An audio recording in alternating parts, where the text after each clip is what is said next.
Hello friends, welcome to Things New Tamil channel. இன்னைக்கு நம்ம பாலக் பன்னீர் எப்படி பண்றதுன்னு பார்க்க போறோம். இது வந்து சப்பாத்திக்கு ரொம்ப சூப்பரா இருக்கும். ஈவன் வந்து ரைஸ்க்கும் ரொம்ப நல்லா இருக்கும்.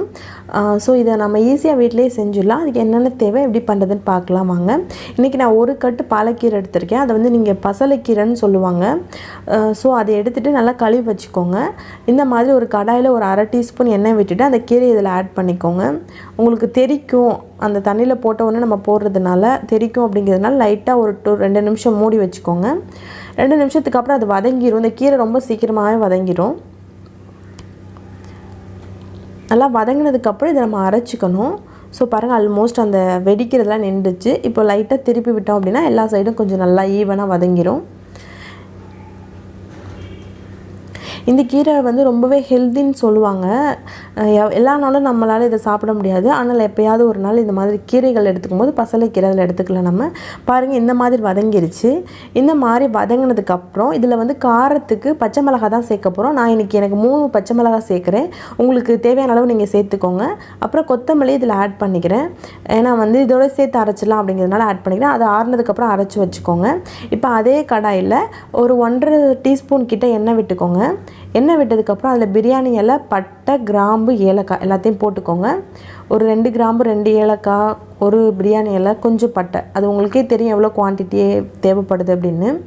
சோ அது நல்லா வெடிச்சதுக்கு அப்புறம் அதுல வந்து பொடி பொடியா நறுக்கி வச்சிருக்க வெங்காயத்தை ஆட் பண்ணிக்கலாம். இன்னைக்கு நான் ஒரு பெரிய வெங்காயத்துல பாதி மட்டும் ஆட் பண்றேன். இது ரொம்ப பெரிய சைஸ் வெங்காயம். அதனால பாதி வெங்காயம் ஆட் பண்றேன்.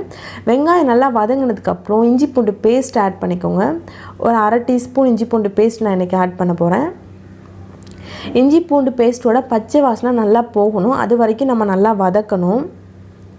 சோ எப்பவுமே கிரேவி இல்ல இந்த மாதிரி சைடிஷ்லாம் நம்ம பண்ணும்போது நம்ம போற அந்த தக்காளி, வெங்காயம் அதெல்லாம் நல்லா வதங்குனாவே நமக்கு ரொம்ப டேஸ்டியா இருக்கும். இப்போ அந்த பச்சை வாசனை எல்லாமே போனதுக்கு அப்புறம் நான் வந்து ஒரு பெரிய தக்காளியை கட் பண்ணி வச்சிருக்கேன் சின்ன சின்னதா. அதை இது கூட ஆட் பண்ணிக்கிறேன். ஏனா இது ஃபுல்லாவே நமக்கு அரைச்சு யூஸ் பண்றது அப்படிங்கிறதுனால தக்காளி வெங்காயம் நல்லா வந்து வதங்கணும். ஏனா கீரையை நம்ம அரைச்சிருவோம். சோ இத நல்லா வதங்கி நல்லா அந்த தயிர் மாதிரி வரணும். வந்ததுக்கு அப்புறம் தான் நமக்கு வந்து அத ஊத்துறதுக்கு கரெக்ட்டா இருக்கும். இப்போ வேகிறதுக்காக கொஞ்சமா உப்பு சேர்த்துக்கோங்க. அப்ப சீக்கிரமா அது வதங்கிரும்.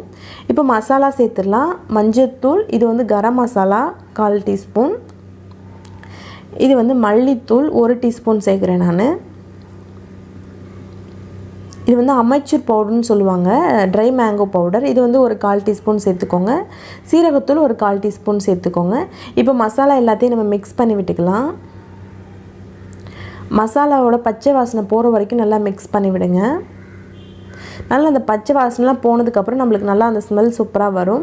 அதுக்கு அப்புறம் நம்ம அரைச்சு வச்சிருக்க கீரை இதல ஆட் பண்ணிடலாம். சோ நல்லா தண்ணி விட்டு மிக்ஸில எல்லாம் கலந்து இதல ஊத்திக்கோங்க. நீங்க இப்ப சப்பாத்திக்கு சாதத்துக்கு உங்களுக்கு எந்த அளவுக்கு கிரேவி வேணுமோ அந்த அளவுக்கு நீங்க இதல தண்ணி ஊத்தி வேக வச்சுக்கலாம். பாருங்க தண்ணி கொஞ்சம் ஆட் பண்ணதுக்கு அப்புறம் இது நல்லா வெந்து வந்திருக்கு. கொஞ்சம் உங்களுக்கு தேவையான அளவு விட்டுட்டு கொஞ்சம் கொதிக்க வைங்க.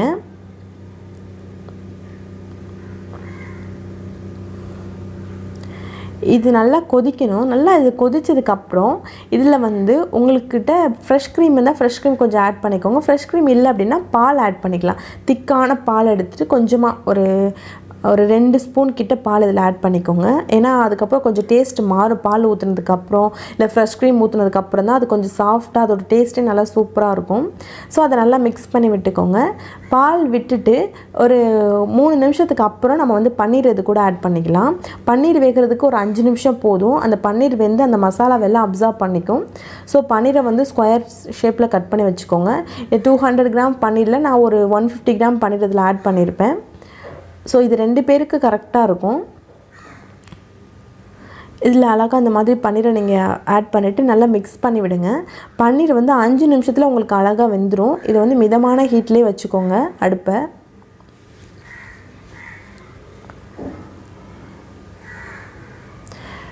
நல்லா வெந்து உங்களுக்கு கொதிச்சு வரும் பாருங்க. அதுக்கு அப்புறம் லாஸ்டா வந்து உப்பு எல்லாம் செக் பண்ணிக்கோங்க. செக் பண்ணிட்டு பத்தலனா போட்டுக்கலாம். இப்போ வந்து நமக்கு வந்து கஸ்தூரி மெத்தி இருந்தது அப்படினா அத நல்லா இந்த மாதிரி தேய்ச்சி இதல போடுங்க. அப்போ வந்து உங்களுக்கு அந்த ஃப்ளேவரே ரொம்ப சூப்பரா இருக்கும்.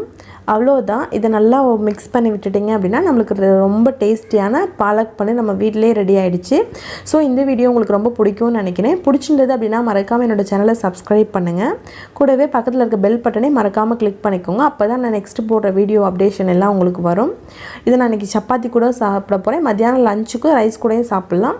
Okay, thank you. தேங்க்ஸ் ஃபார் வாட்சிங்.